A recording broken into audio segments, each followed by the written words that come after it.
Hello అండి. ముందుగా మన వీడియోస్ చూస్తున్న ప్రతి ఒక్కరూ కూడా సబ్స్క్రైబ్ చేసుకోండి. ఇక నేనైతే కొబ్బరి లడ్డూలైతే చేస్తున్నానండి. అయితే ఈ కొబ్బరి లడ్డూలకి నేను 3 కొబ్బరికాయలనైతే తీసుకున్నాను. పావు కేజీ బెల్లం, ఒక 100 గ్రాముల పంచదార తీసుకున్నాను. 3 యాలకులైతే తీసుకున్నాననమాట. మార్కెట్‌లో అయితే కొబ్బరికాయలు కొంచెం క్రాక్ ఇచ్చినవి అయితే అమ్ముతారండి. మనకి చట్నీలోకి కావాలి అంటే వాళ్ళు ఒక్కొక్క కొబ్బరికాయని రూ. 15 చేసి ఇచ్చారనమాట. 3 తీసుకున్నాను అలాగా 45 రూపీస్ ఇచ్చి. ఇక పావు కిలో బెల్లం, ఒక 100 గ్రాముల పంచదార 2 యాడ్ చేశాను.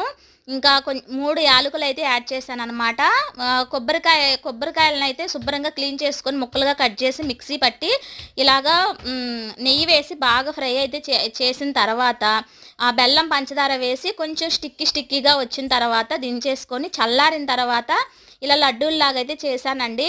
ఇక 3 కొబ్బరికాయలకైతే నాకు ఇదిగోండి కౌంట్ చేస్తున్నాను, 25 లడ్డూల దాకా అయితే వచ్చాయన్నమాట. ఇదే మనం బయట కొనాలంటే ఒక ప్యాకెట్లో 6 లడ్డూలో 8 లడ్డూలో పెట్టిస్తారు.